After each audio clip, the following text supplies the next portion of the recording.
So, having said that, philosophical reasoning is a kind of is a second level activity, in the sense that it's a thinking about the thought. If I say that this is true, now why is it true? That reason has to be given, and on the basis of the arguments, which will consist of premises and the conclusion, when the conclusion is reached, now on the basis of that, when I say that that has to be accepted, then that particular position becomes tenable to a certain extent. But at the same time, the same argument can again be questioned. So it's a thinking about a thought. And it's an art of the conceptual, to borrow the term from my teacher, Professor Dayakrishna. It's an art of the conceptual, which is a realm beyond world realm, beyond the worldly realm. So whatever we see, for example, the mobile which I'm seeing right now, this is a world. Now, when I transcend that, when I go to other world, the conceptual realm of the mobile, where I'm asking, is this mobile real? And where I'm asking, is the mobile real? Now, or mobile gives me information. Which mobile gives me information? The conceptual mobile gives me information, or this mobile gives me information? Now, these are the questions which I'm raising. Now, these are the questions which are not about mobile itself, but the thought about the mobile itself. And therefore, these are thinking about thought.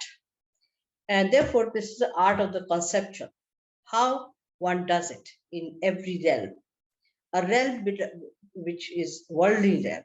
So whether it's the science or it's humanities or it's the social sciences, the worldly realm is presupposed on the one hand, and at the same time transcending that realm and then going towards the thought, the realm of the thought, which is meta level activity.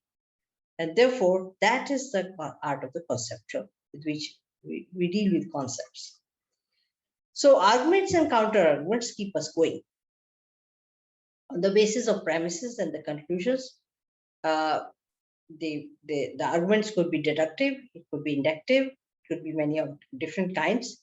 I'm not going into details of the arguments. The reasoning could be of different kinds, deductive, inductive.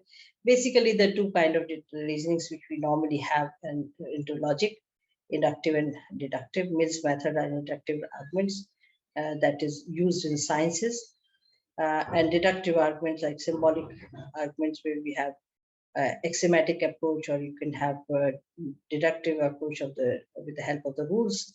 But these are some of the symbolic way of approach. But these symbolic logic is also a kind of tool for philosophical reasoning.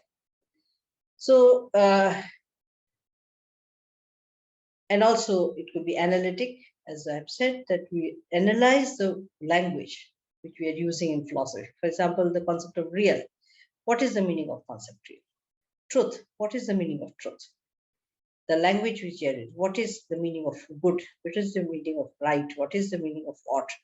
So the language which we are using in philosophy, when we try to analyze, for example, the analytic philosophers like Russell, Quine, Whitehead, Wittgenstein, Ayer. Now, these were the analytic philosophical tradition. And in the field of ethics, we find R.M. Hare, Ayer, Toulmin, Stevenson. There are many. So in every branch of philosophy, we have analytic philosophical questioning also. Now, having said that, let me look for the philosophical method that is established through logical reasoning, which is through deduction, induction, synthesis, or analysis. The characteristic features of philosophy is the existence of different methods in it. So if we look in philosophy, there are so many different methods which have been used in philosophy. The pre-Socratic philosophers mainly followed a speculative method. that continued to move towards certainty and truth through conceptual thought, critical analysis, reflection, and dialectics. Dialectical method of Socrates and Plato was essentially a method of debate in which the participation progressed from one point to another. Each one of them were disputing the point of the other until they reached a point of certainty. And even if the agreement was reached, it was always a kind of temporary, the agreement. So there was no absolute agreement in that sense. Towards the end of that period, we also find St. Augustine, who demonstrated that only these inductive and deductive, these are also not the only two ways of knowing the certainty. Why? Because certainty of knowledge is impossible through these two methods. That's what Augustine argued. And the scholastic method of Thomas Aquinas, which was again during the medieval times, they supported the Augustinian view of certainty. And that was through, the knowledge through the God. And only God can give the certain knowledge. We have already talked about Descartes, and we have also talked about Kant. And for them, Kant argued that no certain and general knowledge of the world would be possible only through experience without the a priori or categorical imperative or categorical structure of the mind. So he talks about the 12 categories, as we have said. For the analytic philosophers, the criterion of certainty and truth is the verification principle. So if something is true, then it has to be verified. If there's a mobile on the table, then I have to go and verify it. So verification and falsity, these were the criterion for the true knowledge. There was another method which is called the phenomenological method, which is indubitability or certainty of the fact, act, and object of consciousness. So the certainty is a fact of consciousness. If it is certain, it is certain due to the consciousness. Now, in a discursive reading, deconstructive reading of the text, the question of certainty shown to harbor contradictory logics that are standardly ignored. The text itself has to be read. So hermeneutical method was another method. Transcendental method, of course, is a way of reflecting upon and interpreting the necessary a priori conditions of the possibility of an act of knowledge. So as we can see that there's always, in the whole Western philosophy, there's a preoccupation with the problem of the bridge. How do we bridge the gap between certain and that is not so certain? And the problem of dichotomy of subject and object probably necessitated its frequent emphasis on certainty and truth. So the search for truth, true knowledge, the reality, search for right action, good action, these were all inherent in the philosophical method. And for example, even if you look at the Indian tradition, for example, in Natyashastra, for example, looking for rasa, what is the meaning of rasa? And if we look at the Natyashastra and the different kind of the plays, and if we look at their interpretation, then also here too we have this whole philosophical method, which can be hermeneutic method, interpretation, conceptual methods. They can be used even in Natyashastra.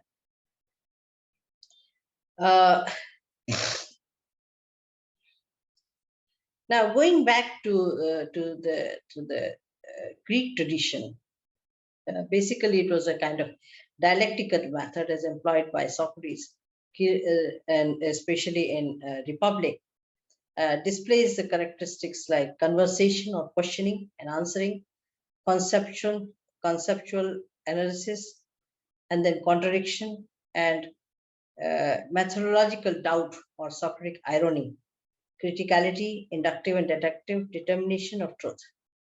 So basically a dialogue in which most of the Plato's work has been found are mainly the dialogues. And philosophy is also, philosophical reasoning is nothing really a dialogue, as I've been trying to say. The philosophical reasoning is really nothing then more than a dialogue, where you have arguments and counter arguments, and it's a process. So a dialogue is a process of conversation, argumentation, and mutual supplementation from ideas between two individuals.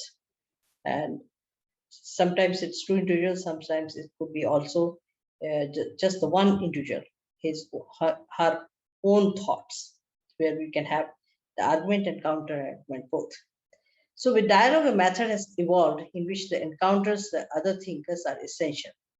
So the other's perspective, the basic initial essential part is that we must have the other's perspective. Now, when I'm arguing with myself, that means my position and the opponent's position. Anybody who opposes, anybody who objects to my position, what will he or she will say? So that's the question I keep on asking, and then try to answer that to the best of my efforts. So the basic requirement is that you have to be honest to yourself and also to the opponent. So you have to develop the counter argument to the extreme, with extreme criticality, just as we are developing our own position to the extreme position.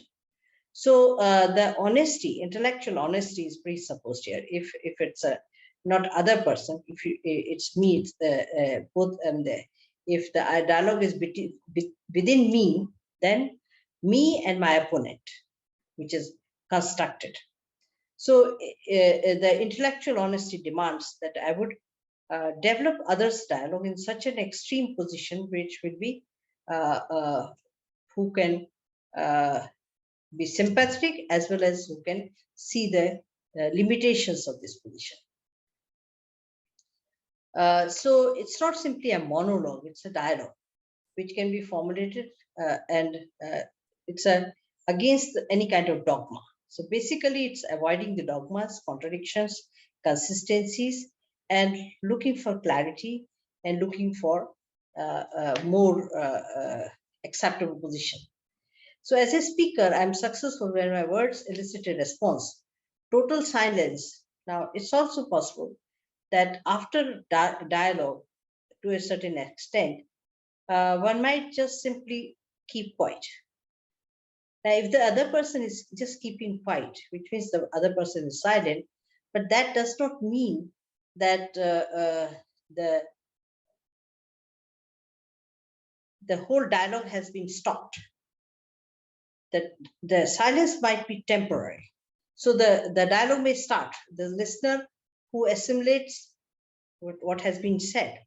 For example, if the other person, this often happens when we have a dialogue, that after arguing for a long time, one actually just wants to assimilate, wants to recapitulate whatever has been said, and then preparing for another phase of a dialogue.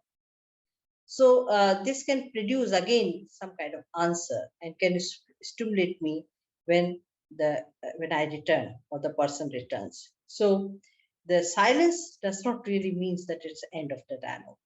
Silence may also be simply a kind of assimilation point or juncture where the person is trying to recapitulate, trying to understand, try to present, reconstruct one's argument. So I mean, this can also happen within myself. So my listener can become the speaker, and the speaker can become a listener. This also happens when the master and the people, the teacher and the student, which is in case of Socrates, Plato's, all the dialogues. And consensus and contradictions are the two operative forms, possibility and development of ideas under method of a dialogue. So absolute consensus is nothing but a dogma. as I was saying, that in philosophical reasoning, absolute consensus is a dogma, because this never happens. This can never be accepted, that there's an absolute consensus. There's nothing like absolute consensus. It's a dogma, it's a myth. Absolute contradiction leads us nowhere. So these are actually the two poles of philosophical reasoning. On the one hand, there's nothing like absolute consensus. On the other hand, because absolute consensus is a dogma, on the other hand, absolute contradiction, when we face, like there's a mobile on the table, this is true, and there's no mobile on the table, this is also true. Now this is a contradiction. Therefore, from these two, we can go nowhere. So contradiction leads us nowhere. On the other hand, absolute consensus also is a dogma.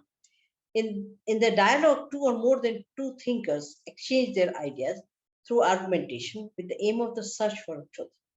And the presupposition is that there is some kind of truth, which is there. Now, one may say that presupposing that there's a truth, this is also a dogma. Yes, the truth, that there's only one truth, absolute truth. This, as we have said, is an absolute dogma. So therefore, there's one truth, this is a dogma, but there are many truths. This is not a dogma. And that is what we are trying to look for. It is only under a certain degree of consensus that certain amount of contradiction is entertained. Now, which means what? The philosophical reasoning takes place when there are these two extremes are avoided. On the one hand, absolute truth, on the other hand, absolute contradiction. So these two extremes have to be avoided. So there is a kind of certain degree of consensus. We agree on certain things, and that's why the dialogue takes place. If we don't agree on anything, then the dialogue will never take place. Therefore, there are some consensus between me and the speaker. So we start from there, and then there is some certain amount of contradiction also. That what I say and what my opponent says, there's a contradiction. There's some kind of inconsistency. There's some kind of uneasiness, which we both cannot accept. So there's some kind of some degree of consciousness, and there's some kind of amount of contradiction. Now, having these essential part, then the thinking actually is stimulated. Thinking process starts, and then it goes on and on and on. So the essence of dialogue is in the conversation or the argument form. The dialogue is a conversation, and there's an argument, and this takes on. Now, these characteristics of the dialogue, which we explicitly expressed in ancient Greek traditions or ancient Greek dialectics, this becomes implicit even in today's dialectic or dialogical method, which we find in philosophy and in many other disciplines in modern times. So modern logicians accept discursiveness as the essence of different types of dialectic. According to Plato, if no one is willing to answer, dialectics cannot occur, except a man can play both parts at once. Modern logicians accept the second alternative and play both parts at once. We therefore cannot see conversation or discourse in modern dialectics, but discursiveness, which is the transformation of its original quality. Conversation or discourse as it is essential characteristics. In dialogue, both the speaker and the listener are related to each other, like the subject and the predicate. So the person with whom I'm having a dialogue and me, we both are related to each other, like a subject and the predicate in a proposition. In dialectic, reason is both the subject and the predicate of the critique. Dialectic is inherent in the nature of reason itself. So dialectic is absolutely inherent in the reason itself. And one must notice that I'm using the word dialectic, but this is actually dialectic. Actually, is the word which is used by Hegel. Dialectical method, thesis, antithesis, and synthesis. So it's like, the mobile is on the table, the mobile is not on the table, and mobile is on the table and mobile is not on the table. Both are true. So it's thesis, antithesis, and synthesis, to put it very simply. But then the dialectic is the method which actually starts the dialogue, which actually has the argument and counter argument, and also at some point both meet together. Now, how it meets, when it meets, as we have said, that there has to be some consensus in the beginning, there has to be some consensus at the end, but there has to be some contradiction, on some kind of inconsistency, some kind of uneasiness in the process. Otherwise, the dialogues cannot take place. Now, if we look at the Indian tradition, let me just spend about 5 minutes to the Indian tradition. If we look at the Indian tradition, then also we find all the 6 systems of Indian philosophy, starting from Charvakas, Nyaya, Vaisheshik, Mimamsa, Vedanta, Sankhya, Buddhist. Now, all these systems have their own Purva Paksha. And when they are arguing about their own position, most of them have their own epistemological position and also their ontological position. What is real, for example? What is a true knowledge? They all differ from each other. The source of knowledge, the 6 means of knowledge, as often are, or 6 ways of knowing, are Pratyaksh, Anuman, which is perception, inference, testimony, which is Shabd, comparison, Upaman, presumption, Arthapatti, and non-cognition, Anuplabdhi. Now, these are the ways of knowing. And not every system accepts all of them. So what is the true knowledge from a valid knowledge actually depends on their ontological and epistemological positions. And most of them are actually, all these systems are presented, or their development, as basically like a dialogue. Normally, they sort of question the other's position and then try to establish their own position. So they have Paksha and Pratipaksha. Exactly in the same way, just as I was talking about the dialogue. So most of these systems can be seen as a dialogue between different systems. Why? Because each one of them have their own position, their ontological position, their epistemological positions. So, for example, Pratyaksha is accepted by Nyaya and also by Charvakas, but it's not accepted by Vedantis. For Vedantis, this worldly knowledge is Maya. It's not true knowledge. It is adhyasa. It's a kind of false kind of impression that this is real, but it's not real. So basically, why it is adhyasa and why it is Maya and why it is real. Now, these are the questions, and they actually argue from their own position. For Vedantins, for example, Shabd is testimony, is the valid source of knowledge. And Pratyaksha is not valid source of knowledge. Exactly, Anumana is accepted by Nyaya's Nyaya system, and the Pratipaksha and Paksha and Pratipaksha, which is the argument between Naics and Buddhists. Buddhists actually accept momentariness. What is real now may not be real next moment. But for Naics, it's real now, and as long as the Pratyaksha continues, it will still remain valid. So, and Anumana, for example, Anumana that there's a smoke. So from smoke, you can infer fire on the hill.